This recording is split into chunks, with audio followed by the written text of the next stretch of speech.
বিধানসভায় আসনে শূন্য 2026 সালের নির্বাচনে পৌঁছে যাবে মহাশূন্যে। কি হলে কি হবে কে বলতে পারে, কিন্তু মানুষের পাশে যে লাল ঝান্ডাধারীরা ছিলেন, আছেন, থাকবেন সে কথা আবারও জানান দিয়ে গেলেন তারা। সৌজন্যে রেড ভলেন্টিয়ার্স।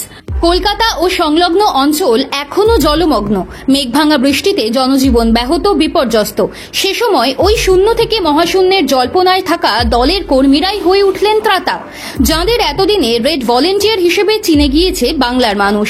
উত্তর থেকে দক্ষিণ যেখানে সাধারণ মানুষ জলমগ্ন পরিস্থিতিতে, সেখানেই বামেদের দেখা যাচ্ছে রাস্তায়। যাদবপুরে ওয়ার্ড ধরে ধরে বিভিন্ন অঞ্চলে রেড ভলেন্টিয়াররা কাজ করছেন দিবারাত্র। নিজের সোশ্যাল মিডিয়ায় তেমনি টুকরো টুকরো ছবি, ভিডিও পোস্ট করেছেন এসএফআই এর সর্বভারতীয় সম্পাদক সৃজন ভট্টাচার্য। তিনি লিখেছেন, যাদবপুরে রেড ভলেন্টিয়াররা নেমেছে। 105 ওয়ার্ডে খেটে খাওয়া মানুষের কাছে খাবার নিয়ে পৌঁছলো বাম ছাত্র যুবরা। জলমগ্ন হয়ে যারা আটকে পড়েছেন ঘরে, তাদের প্রয়োজন মেটাতেই এই উদ্যোগ। শ্রমজীবী মানুষের কাজে লাগছে বামেরা। একই উদ্যোগ 101, 102, 110 ওয়ার্ডের কমরেডরাও নিয়েছেন। অন্যান্য অঞ্চলেও অনুরূপ উদ্যোগ নেওয়া হয়েছে। সারাদিন রাস্তায় থেকেছেন 103 ওয়ার্ডের বামপন্থী কাউন্সিলর সহ কর্মীরা। সরকার প্রশাসন ক্ষতিগ্রস্ত মানুষের জন্য কাজ করছে কি, দেখছি না। রেড ভলেন্টিয়ারদের এমনই অক্লান্ত পরিশ্রম করতে দেখা গিয়েছিল করোনাকালে। লকডাউনের সময় মানুষকে সাধারণ পরিষেবা দিতে জীবনের ঝুঁকি নিয়েও তাঁরা পৌঁছে গিয়েছিলেন দুয়ারে দুয়ারে।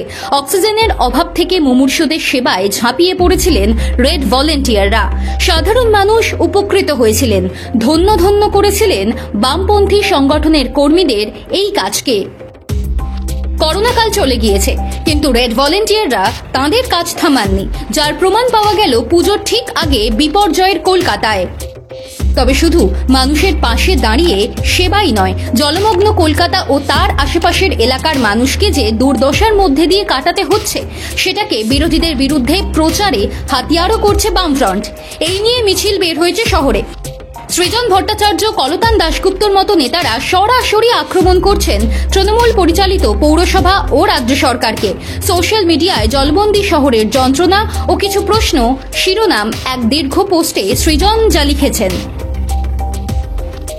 রাতে টানা 5 ঘন্টার অঝোরে বৃষ্টিতে আক্ষরিক অর্থেই ডুবে যাওয়া এই শহরের জলমগ্ন মানুষ ঘুম ভেঙে উঠে যখন কিং কর্তব্য বিমূঢ় হয়ে পরিত্রাণের পথ খুঁজছেন, ঠিক তখনই সকাল 9টার কিছু আগে মাননীয় মুখ্যমন্ত্রী তার অফিসিয়াল এক্স হ্যান্ডেলে একখানি মহার্ঘ পোস্ট করলেন।